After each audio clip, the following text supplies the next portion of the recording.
Microsoft Teams. So you can just type in the search bar Teams and click on it when it pops up.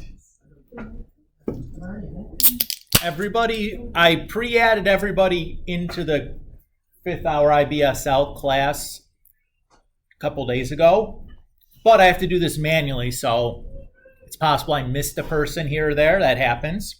If anybody is missing that tile, let me know. I'm going to stall here for a minute while you guys and your slowest computers on earth open up Microsoft Teams and try to get to the right place.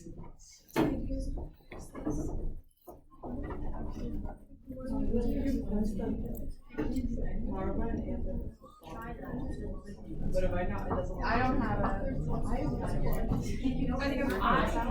Mr. Kulik, please go to IT. We can handle it later. It's no big deal. Just Maren, pay attention to what we did. It's just like, yeah, it's fully charged. Like, I double charged it.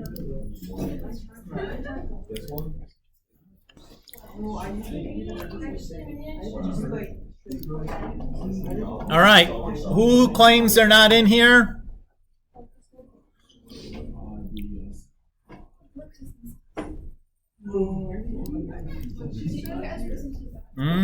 Ella, you're on my list. Is already in there. Don't know why it will be going. Okay. Are you on the right?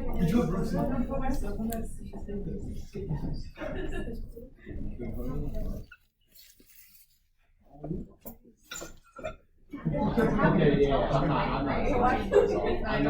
I'm not doing all this. Send me a paragraph. Send me a paragraph. I don't care. Or go to the team. I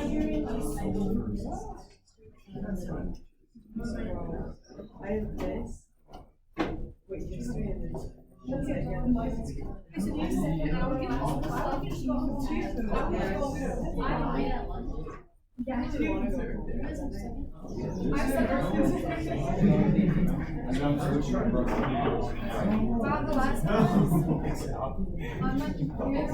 On my end, it looks like you're in.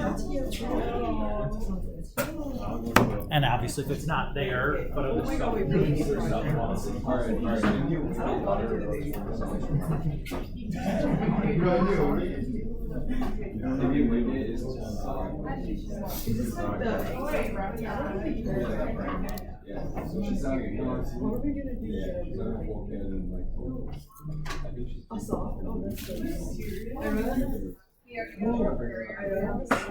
All right. No way. Okay, I have it. Okay, good. All right, so next thing we do, you click on that 5th hour tile. From this navigation panel on the left, you click on Class Notebook. Take a minute for the notebook to populate in here. What you're going to be looking is for this drop down on the right. Now mine says editing. I think yours will say viewing. So click the drop down and then you pick open in desktop. And that'll load in your new OneNote notebook for the semester. If you'd like, you can close your OneNote notebook from last semester. I ported everything from last semester over into the new notebook, so you're not going to lose anything other than like access to your old homework assignments or whatever.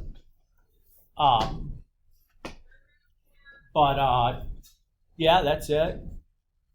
Once you've done that, you can close Microsoft Teams and forget about it for the rest of the semester because we won't need it again. Awesome. Yeah. Maren, you got it? Well, now I'm really connected to Wi-Fi. Okay. Yeah. Oh, your tablet did turn on. Yeah, it did turn on. It just. Okay. If you get stuck, come find me and I'll help walk you through it again. I trust you, though, to figure it out because you're pretty smart. I think I'll take Here, both one. we took that chapter 8 test, and then we did the IA, and then I don't know personal finance. Oh, yeah, right. I'm meeting after 5 minutes. I know, I'm happy to, like, you know,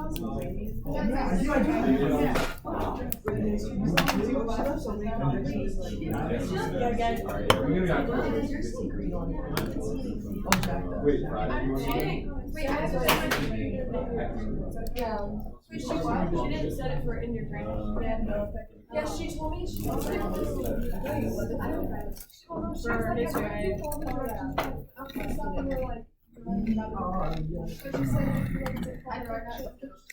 Oh, me too. I didn't know I know footnotes. I did, but no, it's funny, I did it. I don't think I did it right. Alright, guys. Okay. This is the right. Why are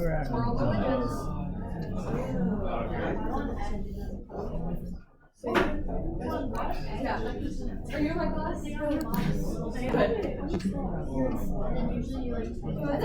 That's working. That says that.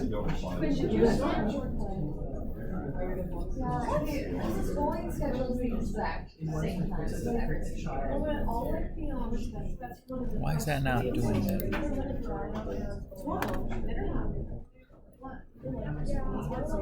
Oh, before we get discussion.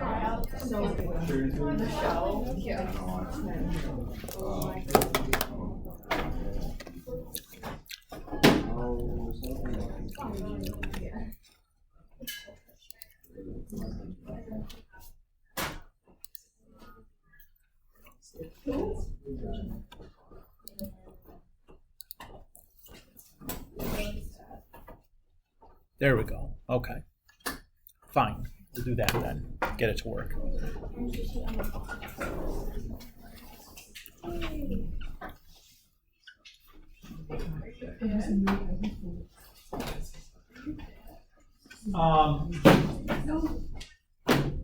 So we'll get started here.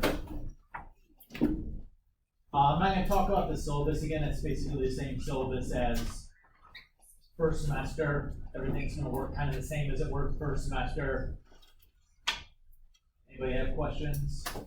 The only difference is that there is no final exam because you have the standardized IB exam in the end, so you don't have a standard or a final exam for the class. This is a 2-day exam, which is super fun. Let's go.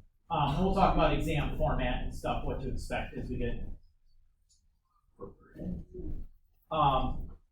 Today, we're going to finish up talking about probability. Kind of ideally, this would have been something that we would have finished in first semester, but here we are, so that's fine. So the last set of topics we discussed in semester 1 was dealing with calculating probabilities, right? We're going to kind of continue that discussion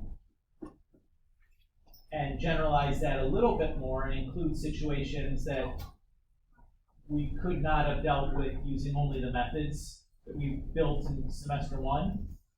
Like how do I calculate the probability if there's like infinitely many things in my sample space?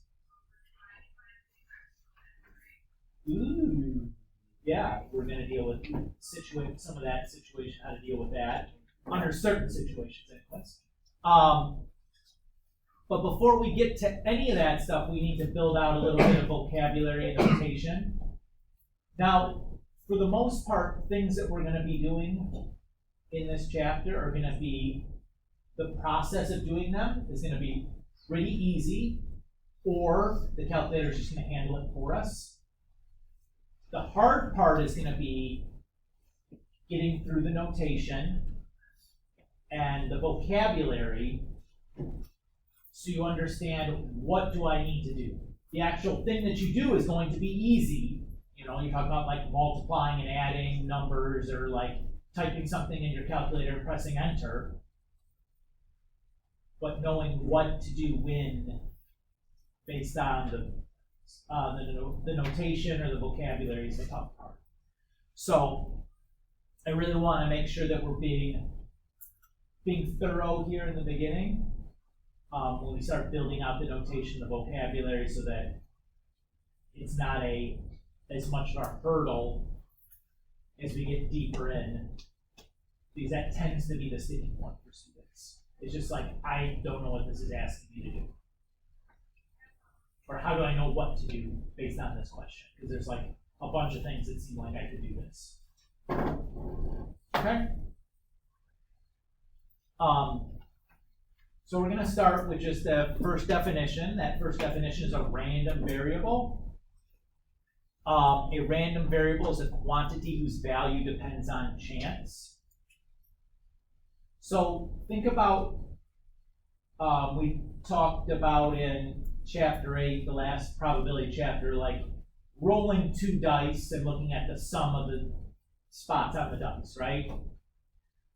So like, you could have your random variable representing the sum of the spots on 2 dice.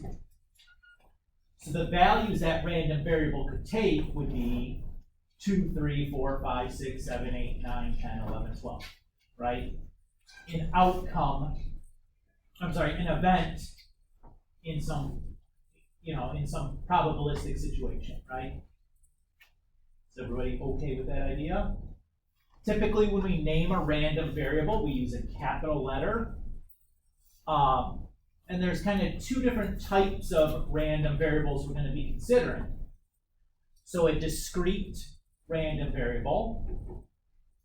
When we say discrete, we mean that that random variable can take only a finite number of values, like in our sum of 2 dice example, where there's only 11 possibilities, 2 through 12.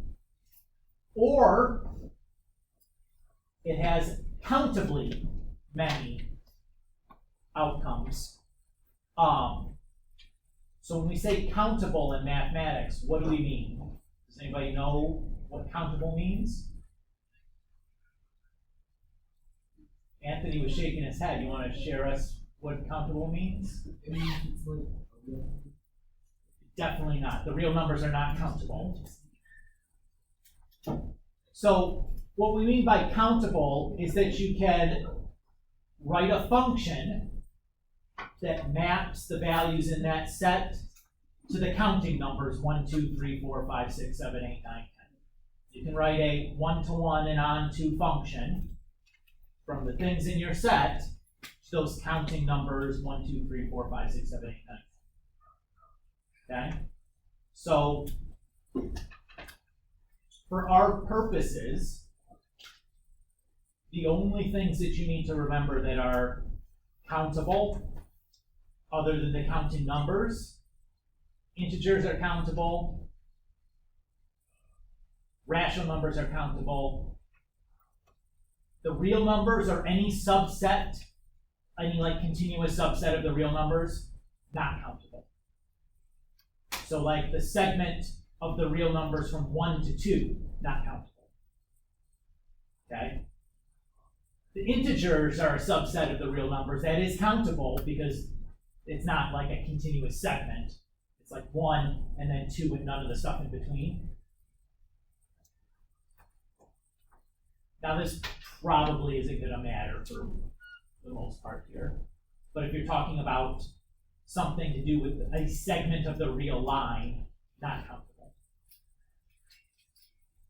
Okay? A continuous random variable is a variable that can take on any value within some interval. So what are we talking about here? We're talking about the real numbers or a segment of the real numbers, like an interval on the real line. Okay? Everybody's good? So let's look at a couple of examples and we'll decide whether these are discrete or continuous. The number of babies in a pregnancy, discrete or continuous? Discrete, right? You can have 1 baby, you can have 2 babies, you can't have 1.05 baby, right? M being the mass of chips in a packet. Continuous, right? If you weigh those chips, they could weigh 10 grams, or 10.1 grams, or 10.01 grams, or 10.101 grams, depending on how accurate your scale is. You can get all kinds of plausible answers, right? T is the time taken for a runner to complete a 100-meter dash. Discrete or continuous? Continuous, right? Time is typically continuous because you can run your 100-meter dash in 11 seconds, or 11.5 seconds, or 11.07 seconds, or like, depending on how accurate your watch is, keep on going, right? How about the number of sixes obtained when a die is rolled 3 separate times? Discrete, right? What are the possible outcomes in that?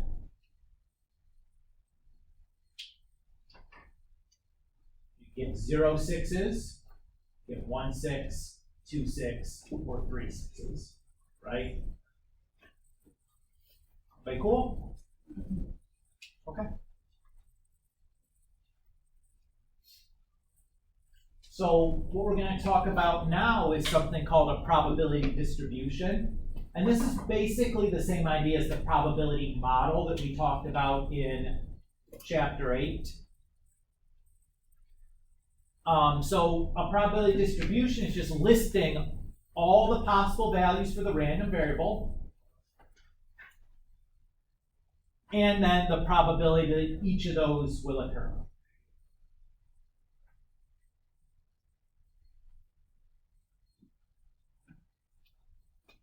So, same idea as what we saw in chapter 8.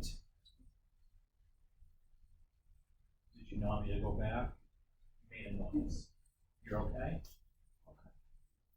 Okay. Let's look at an example here to kind of illustrate what we're saying. So let's say our random variable is the sum of, you get it when we roll 2 dice. Everybody's okay? So if I want to list the probability distribution, what are the different sums I can get when I roll 2 dice? What are the different outcomes I can get there? What are they? 2 to 12, right? Everybody's okay with that? Are all those rolls equally likely? No, right? Why aren't they equally likely?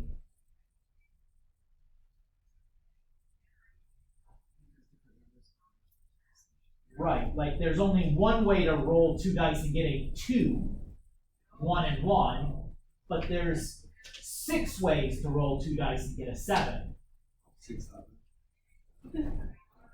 I think, what, 1 and 6, 5 and 2, 4 and 3, 3 and 4, 2 and 5, 1 and 6.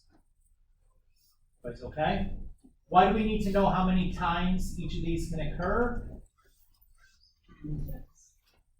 Because we need that to get the probability, right? Okay. So here, as far as my notation goes, I'm going to use a lowercase x to represent each individual value for a sum. So like x equals 2 or x equals 3 or x equals 4, yada yada, all the way to x equals 12. And f of x is going to be the number of ways I can get that sum. So for example, when x is equal to 2, f of x is equal to 1, because there's only one way to roll 2 dice and have them add up to be a 2. That's if both the dice are 1. Everybody's okay with that?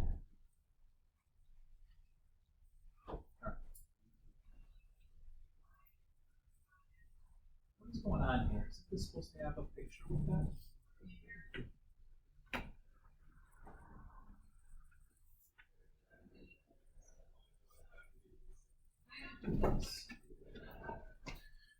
One moment. The picture cannot be displayed. My foot, it worked yesterday. Hi, everybody. I'm just going to fight with my technology here now for a moment. Picture cannot be displayed, but why not? What if I just close you and reopen you or some nonsense?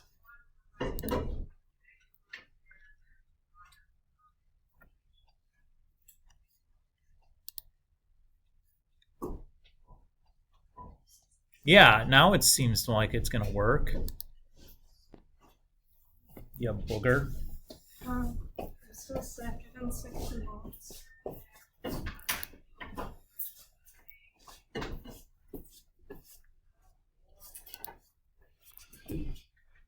Got to do this to make it show up. Okay. We'll do this.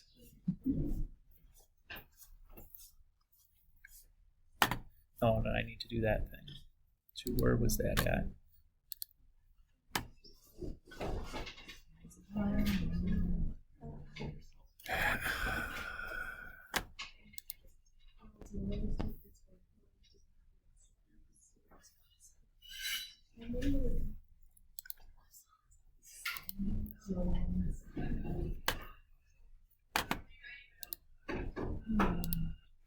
All right, sorry guys. I apologize.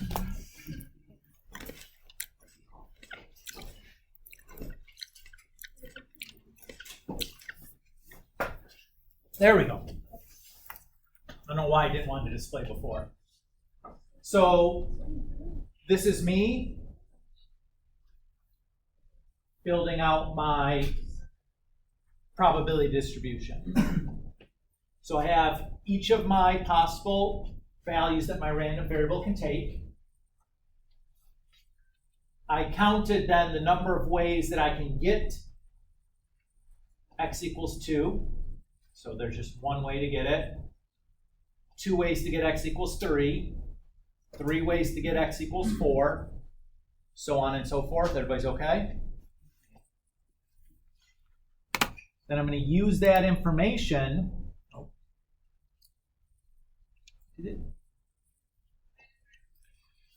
I'm more on that slide, is there not?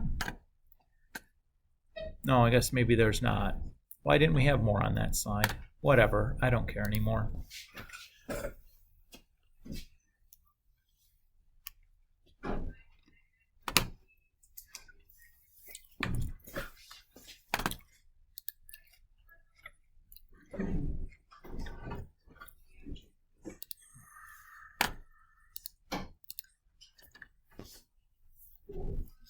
All right, blah, blah, blah, blah, blah.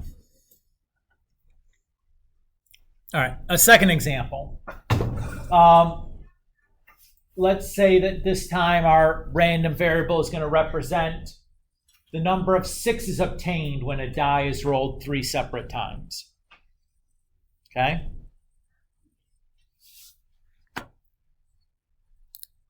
So if I want the probability that x is equal to 0, that would mean that after rolling the die 3 times, I got 0 6s, right? We're looking for that probability. Probability of x equals 2. That's the probability that I roll that die 3 times and I get 2 6s to come up. Or if I say the probability that x is equal to x, means we're looking for all the possible outcomes and their associated probabilities, i.e., that would be the probability distribution.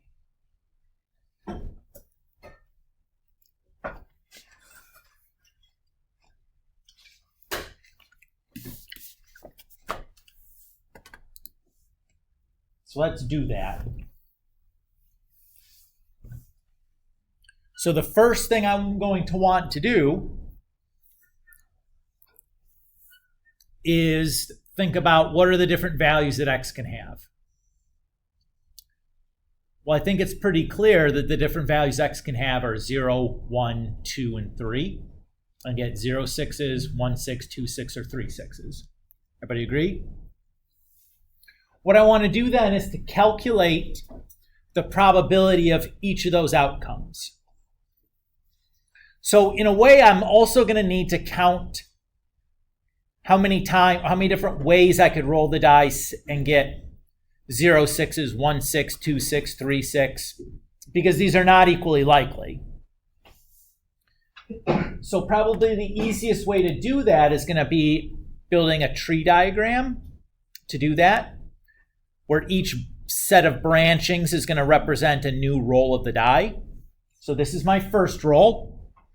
I have two outcomes. I can get a 6 or not a 6. Much easier than doing 1, 2, 3, 4, 5, 6, right? Because I don't really care about the other things, what they are. I just care if it's a 6 or not. Everybody's okay? What's the probability of getting a 6 when I roll one die? 1 and 6. 1 and 6. And not a 6? 5 and 6. Everybody's good with how I labeled my probability there? So that's represents the first roll. And then I'm going to branch from 6 and not 6. That'll make the second roll. And from each of those, I will branch again as 6 and not 6, representing the third roll. So this is the first roll. This is the second roll. And this is from the third roll. Does everybody kind of see what I did there? In each case, I can either get 6 or not a 6. And the probabilities there remain the same. So now, if I trace down from the point here to the leaves of this tree diagram, each path through this tree diagram would represent one possible set of rolls, right?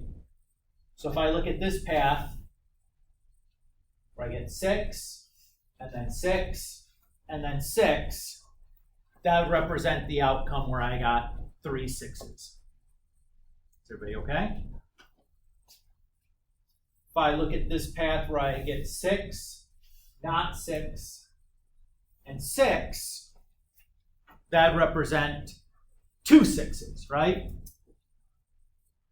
Is everybody good with how I'm counting this through? So if I look at my path, I have 3 6s, 2 6s, 2 6s, 1 6, 2 6s, 1 6, 1 6, 0 6s. Is everybody okay with how I kind of trace through that and see what each one of these branches represents? So if I'm getting 6 and 6 and 6, when I say and in probability, do I add or multiply probabilities? Multiply. And means multiplication, right? So if I get a 6 and a 6 and a 6, I'm going to multiply 1 6, 1 6, 1 6, and get my result. I'm going to do that for each path that represents an outcome of rolling this die 3 times and counting the number of 6s. Is everybody good with what I've done so far? Now notice, how many different ways can I get 3 6s? 1, 2 6s, 3, 1 6, 3, 0 6s, 1. So if I want the probability of getting 2 6s, I could get it this way, or I could get it this way, or I could get it this way. When we say or in a probability sense, what does it mean? Adding. Okay? So if I want to now build my probability diagram, the probability that I get 0 6s, well, there's only one way to do that, and its probability is this. If I want the probability of getting 1 6, well, there are 3 ways of doing that. There's this one, or this one, or this one. So I add them up and reduce my fraction. Is everybody good? And I can do the same thing for 2 6s and 3 6s. So this is my final answer for my probability distribution. So it shows all the possible values that x can take and the associated probability of those values. Is everybody okay?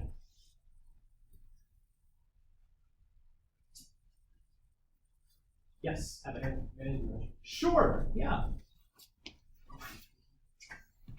Now, there is one other thing I should check before I call this a probability distribution, right? There were 2 things that my probability distribution need to have. Need to have all the possible values for the random variable and the associated probability, and what else? Those probabilities have to add to 1. Yes. Oh, here's me representing that same sample space with a histogram, right? Or that same probability distribution with a histogram. What's the difference between a histogram and a bar graph again? Yeah, good. No spaces in between the x values. Unless, of course, you have an x value that has like 0 in it, right? And then you can have like a 0 box there. And then I'd say for my final check that if I add up those 4 probabilities, I do get 1. So that's my final thing I would need to show for my probability distribution. It's all right? So these are the basic probability rules as we wrote them in chapter 8. What I'm going to do now is I'm just going to translate these into the language of a probability distribution using random variables as we're writing them in chapter 12. Okay? So there's just me connecting these 2 ideas.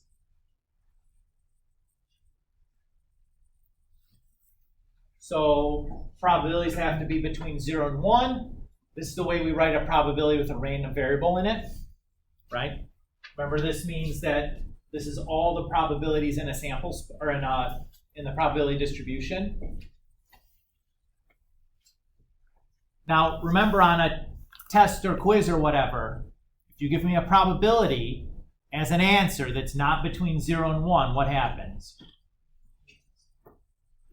No partial credit available on that question if you give me an insane answer. Okay? It's okay to be wrong, and I'm happy to give partial credit for stuff. You cannot give me an insane answer and expect partial credit from it. Okay? So even if you've made a mistake and you get an answer bigger than 1 or less than 0, do not write that down. Okay? Be like, I'm getting an insane answer and I'm not going to write it here.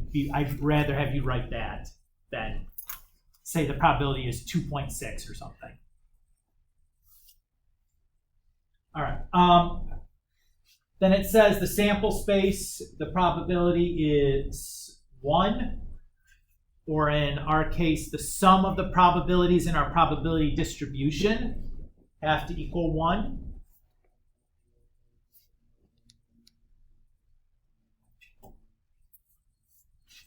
So to calculate our yes, Emerson? Is this the last year or inequality? Well, inequalities are it's gonna be in this chapter.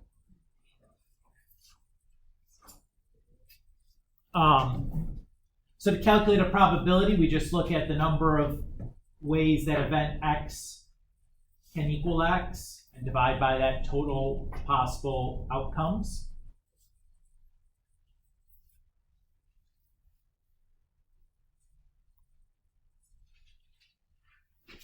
So to calculate an expected value or expected count or expectation, we're going to use the symbol E of X.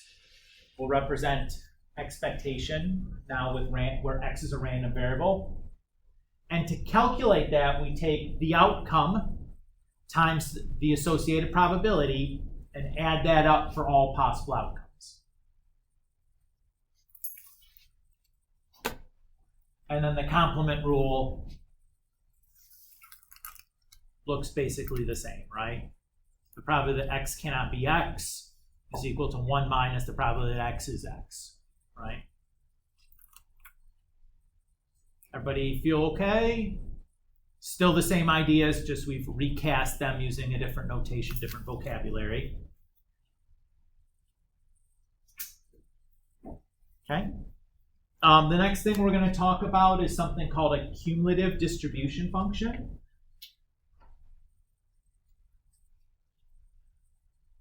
And what this represents is the probability that a random variable, or for a random variable, the observed value is at most some specified amount. When we say at most, what do we mean? What inequality is at most? Less than or equal to. So the common abbreviation when we talk about cumulative distribution functions is to call them a CDF. I will use that exclusively. Okay. So a CDF is a total probability that for some random variable x, the observed value is at most the indicated x value.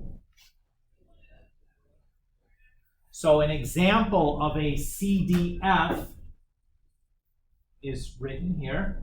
So the random variable x represents a student's scaled IB score on their internal assessment. So the possible IB scores on your internal assessment are 0, 1, 2, 3, 4, 5, 6, and 7.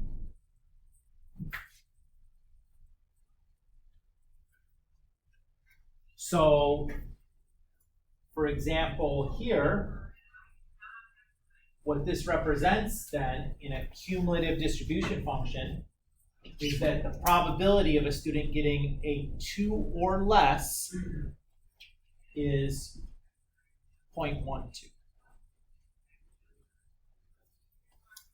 So what outcomes are included in 2 or less? 0, 1, and 2. Is everybody okay with that idea?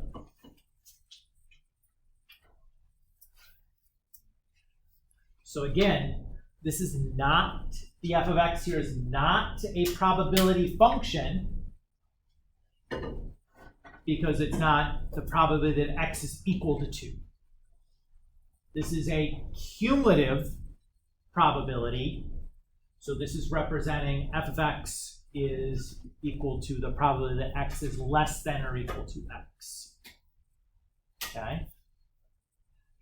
So it's easy to get turned around between a CDF and a normal probability. So if I look at this and I ask you, say, okay, well, what is the probability of getting exactly a 2? It's not 12%. That 12% is the probability of getting a 0, a 1, or a 2.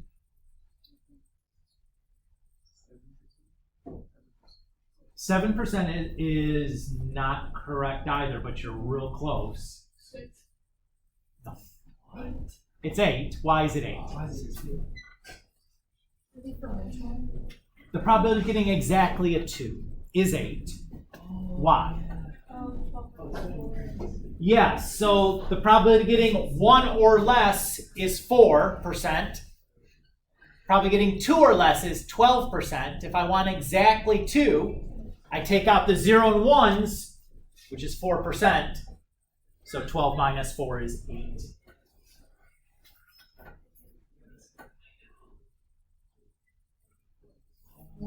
So this 12% includes 0, 1, and 2. Because it's cumulative.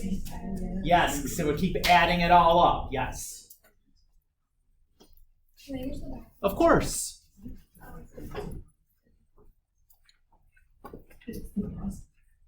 Okay. This should look familiar because we did this already in first semester. This is basically just talking about a cumulative relative frequency table. We did this in first semester. Those should ring a bell. It's this exact same idea.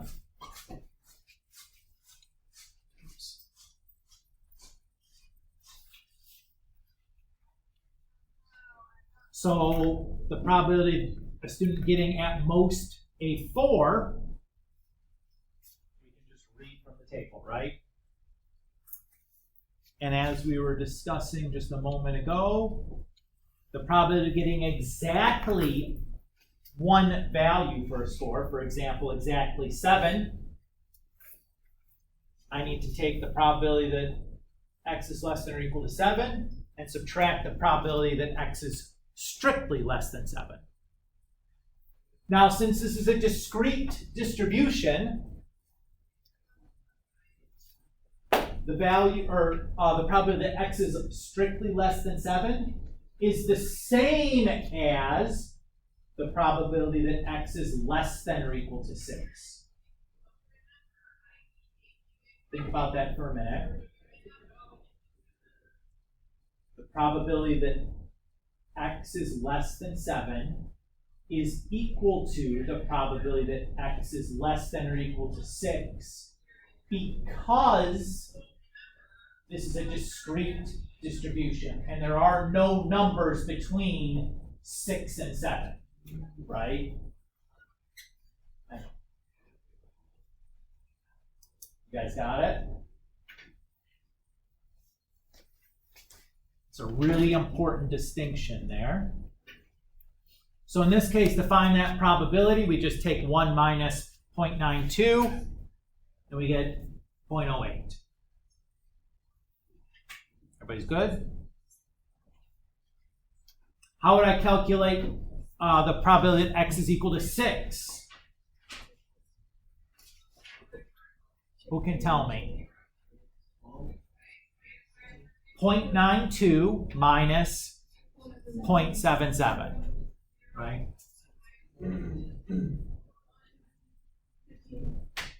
How about exactly 5? Okay. 0.22, exactly 4.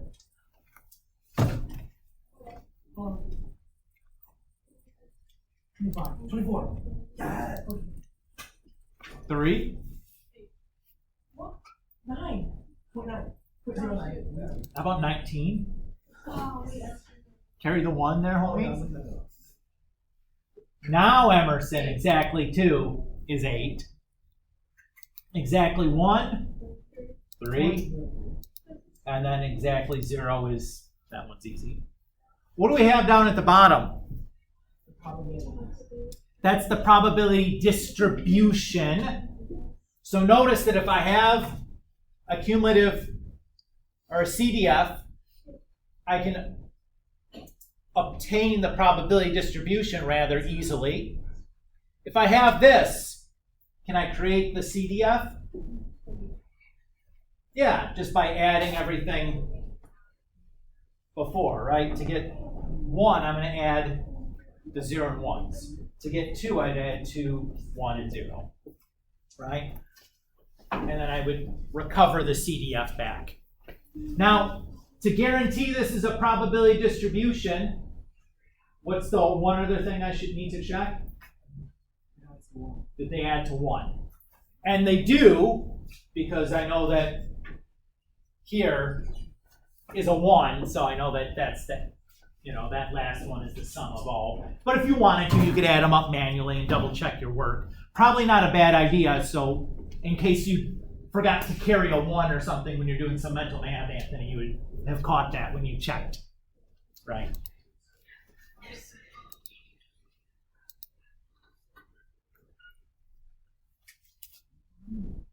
Okay, everybody's good?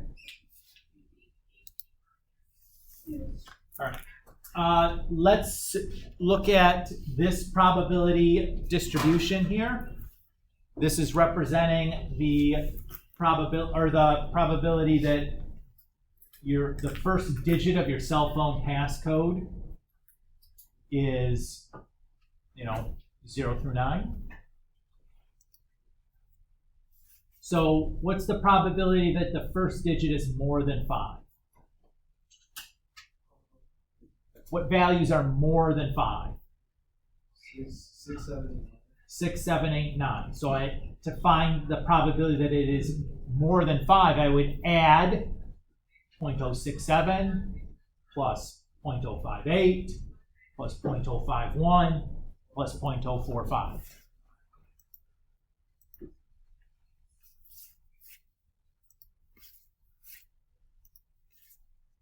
Is everybody happy with what we did there?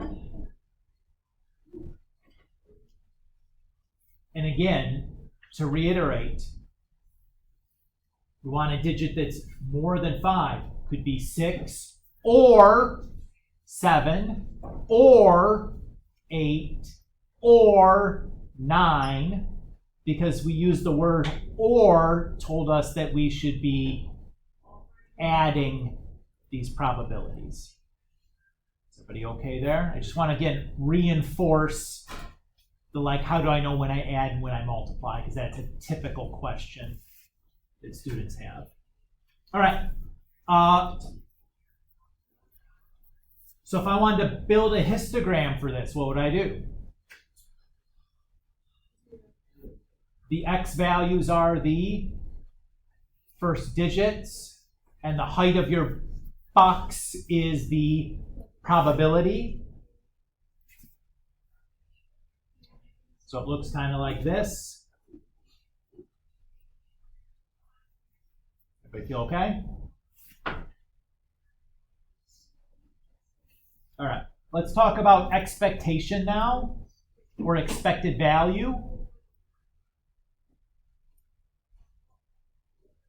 Now, in a probability sense, the expectation, the expected value, and the mean are all the same calculation. Oops.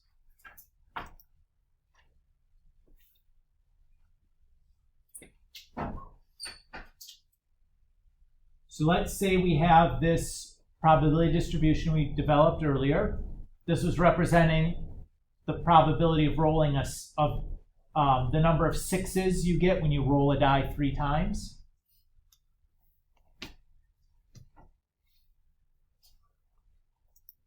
So our formula for expectation is the x value times its probability, and then summed for all possible x values. So I will do the x value 0 times its probability plus the x value times its probability plus the x value times its probability plus the x value times its probability. Oops.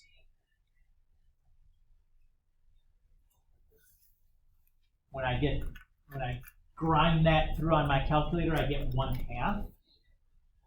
What is that saying then?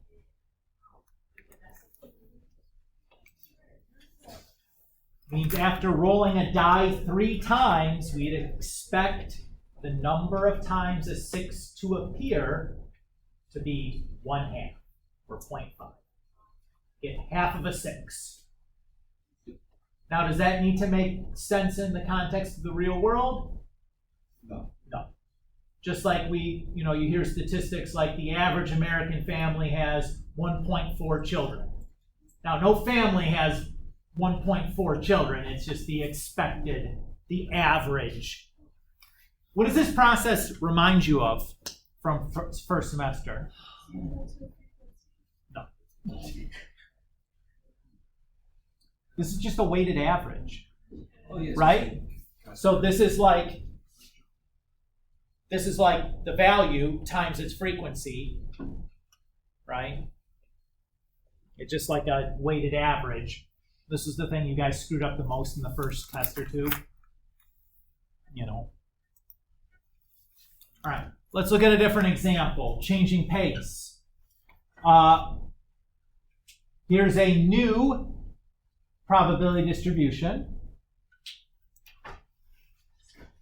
You're asked to solve for C. How do I do that? Excellent. How did you know to do that, Emerson?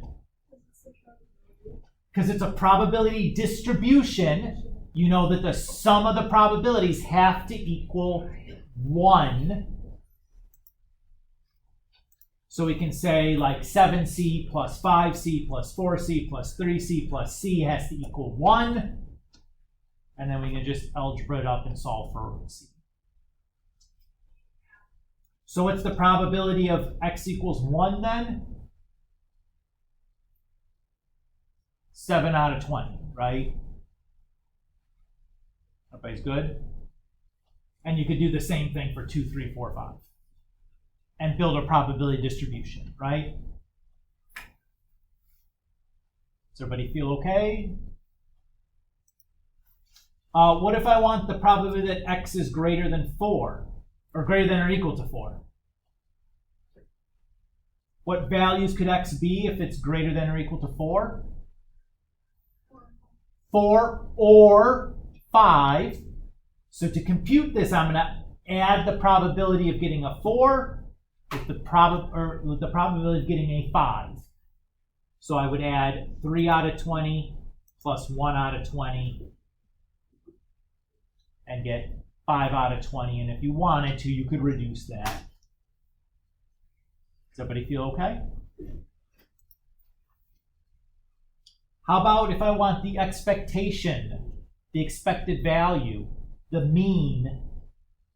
All of those could be used interchangeably of this probability distribution. I just do like the formula, yeah. So I would do 1 times 7 over 20 plus 2 times 5 out of 20 plus 3 times 4 out of 20 and so on and so forth.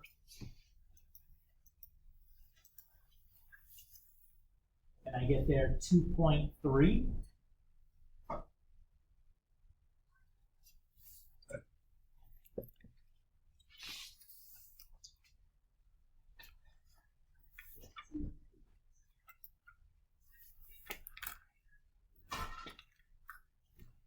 Let's now talk about calculating standard deviation and variance with a probability distribution. Remember that variance is just the standard deviation squared, or you can think about the standard deviation as the square root of the variance. Everybody's good? And again, the standard deviation is just like the average distance the observation is from the mean. So when we first talked about standard deviation, this was the formula we gave you, right? This would be for like a data set, or I guess this is variance, excuse me, there's no square root on it. So this would be like the variance for like a data set. And the standard deviation, just the square root of that. If I want to do this for a probability distribution, instead of x1, x2, xn minus the mean squared, divided by the total number of things. Oh, we have that. Okay, fine. I didn't expect you to do that. All right, so for a probability distribution, mean is expectation, which is this formula. So my mean is going to be replaced with the expectation. And then x out of n is like the probability of x. So my variance formula becomes the observation minus the mean, or expectation, squared times the probability of that observation. And we add those up for all possible values of our random variable. And the standard deviation then would just be the square root of the variance, so the square root of that thing.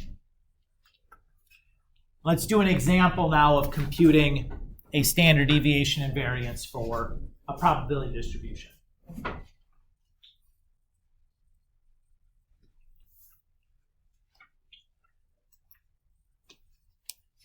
So let's go back to this guy.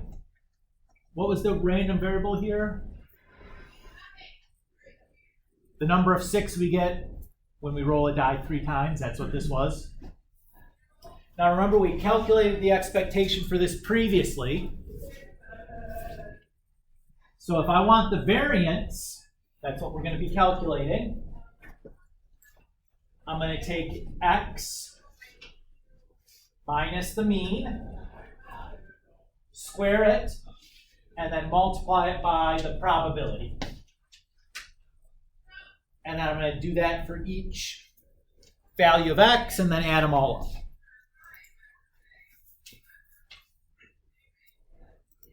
So if I'm doing this like I'm mock doing this in my calculator where I have like in my lists.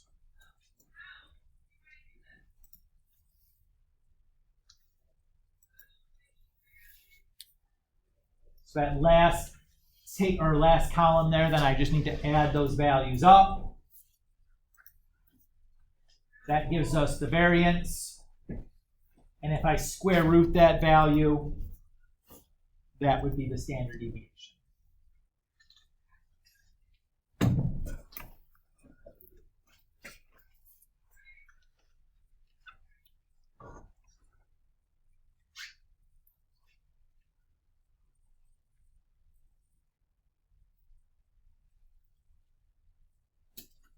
And obviously, I'm never going to ask you to do this for like a probability distribution that has like 50 things in it, right? Because this looks a little bad.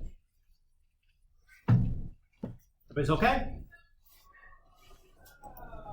Oops, wrong button. All right, let's look at a new probability distribution. So it says a computer store sells a specific type of laptop. The number of laptops sold each day is shown in the table below. X is the potential number of laptops sold each day, and then we have the associated probability. Calculate the expected value of demand. So, how do we do expected value? That's just expectation, same thing. So 0 times 0.08 plus 1 times 0.4 plus 2 times 0.24, yada, yada, yada, all the way down.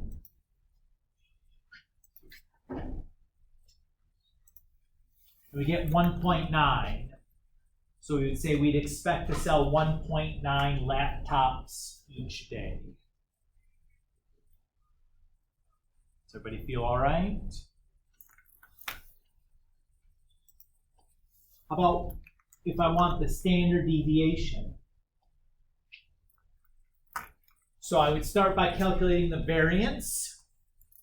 So I'm going to do 0 minus 1.9 squared times 0.08 plus 1 minus 0.9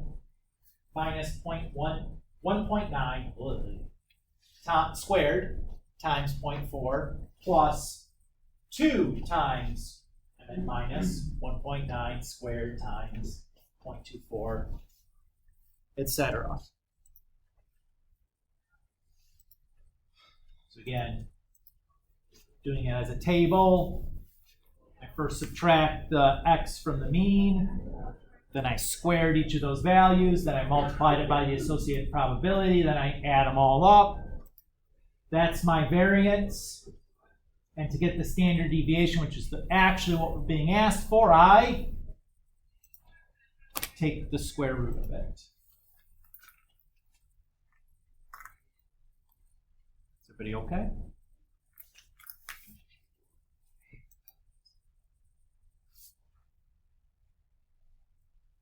So what does that mean then? On any given day, the number of laptops sold on average will be 1.28 laptops away from the mean number of laptops sold, which was 1.9.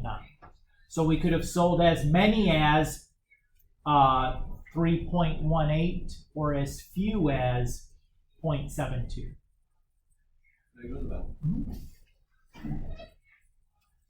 Does that feel okay?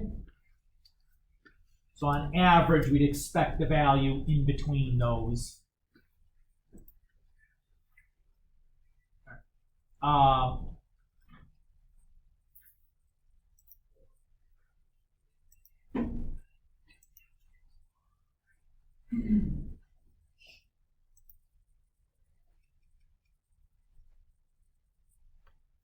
So just pointing out to you guys that we can do this in a calculator rather than having to do that computation by hand. What did I type into L1 and L2? That's just the probability distribution, right? If I do one variable stats with L1 and the frequency list L2, the frequency list needs to be the probabilities. And I look at the standard deviation that I output there. Hey, look at that. That's exactly the same thing we got previously. So that simplifies life quite a little bit, right?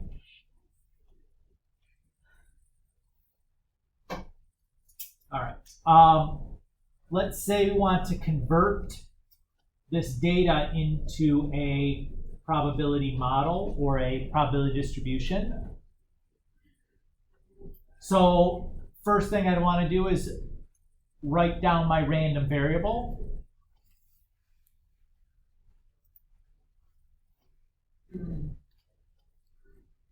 So my random variable would be the number of persons in each household.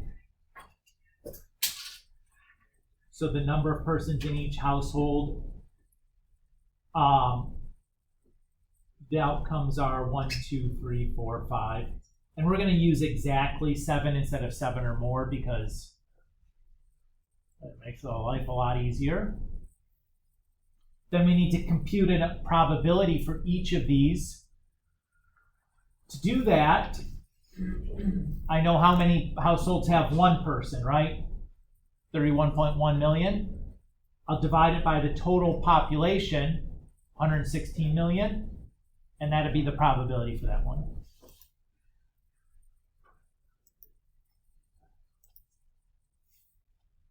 And I do that for each.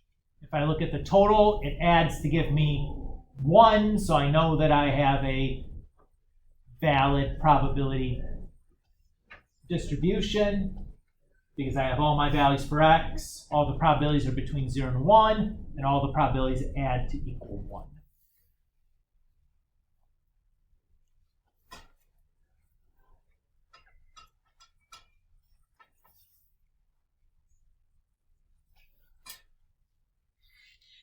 Find the probability that a randomly chosen household has 4 or more persons. What outcomes are going to be in the 4 or more persons? What values for x? 4, 5, 6, and 7. 4, 5, 6, or 7, right? Since we use the word or, it means we should be adding these probabilities.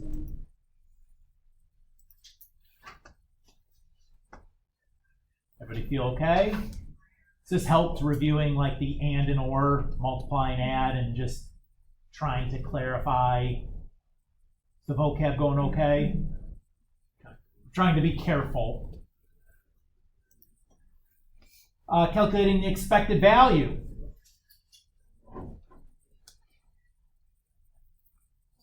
I could do the formula, or on my calculator, I could type this into L1 and L2, do the one variable stats, with L1 as the values for x and L2 as the probability.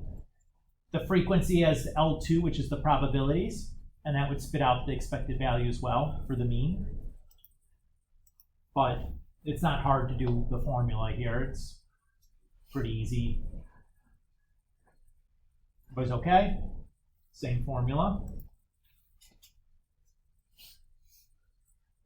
And I have at the bottom, note, just like finding the standard deviation, you can get that expected value with the calculator by using a one variable stats with the probabilities as your frequency list, and then look at the mean. Oh, and here it is. Here's the input to the calculator. I'm going to do one variable stats. I'm going to use the x's as L1 in my list, and the probabilities in L2 as my frequency list. Spit it out and look at the mean is exactly the same thing we got when we calculated the expectation. Everybody good?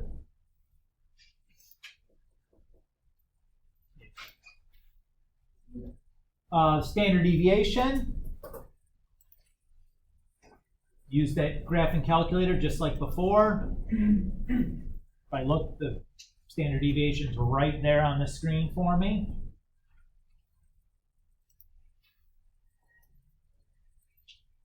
How many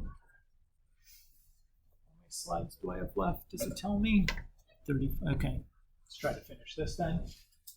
What is the probability of a discrete random variable x, or probability distribution of the discrete random variable x that counts the number of heads in 4 flips of a fair coin?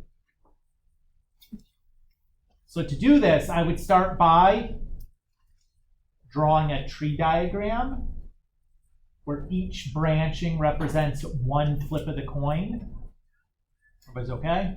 Just like we did for the rolling the dice problem. Because I need to know what's the probability of getting like 1 head, 0 heads, 2 heads, 3 heads. So I need to know how many times each of those can occur.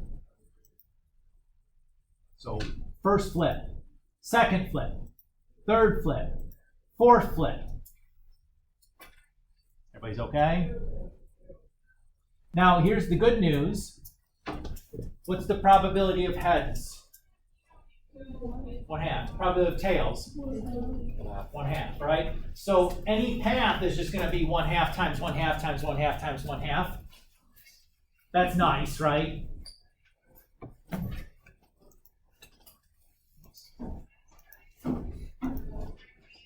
So each of these outcomes, the probability is 1/16. So 4 heads, 1/16. 3 heads, 3 heads, 2 heads, 3 heads, 2 heads. So I'm just adding these up now, but each one of them is just the probability is 1/16. So there's one outcome where we get 0 heads. So that probability is just 1/16. There are 4 outcomes where I get 1 head. So that's going to be 4/16 or a quarter.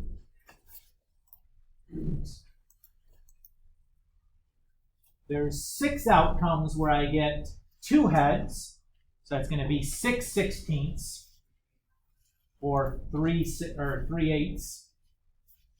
And then there are 4 outcomes where I get 3 heads. So again, that's going to be 4/16 or a quarter. And exactly 1 outcome where I get 4 heads, so 1/16.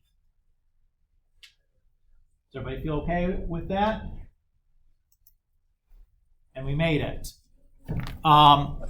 We'll do the in-class examples next time. That's fine. And yeah, so you could start on the homework. We've done plenty that you should be comfortable doing that. The homework's on the class page of Minority Name. I haven't made the assignment in the assignment center yet, so we're going to look for that. I know it's not there yet since I haven't. I'm behind, you know. Start, guys. I'll get there.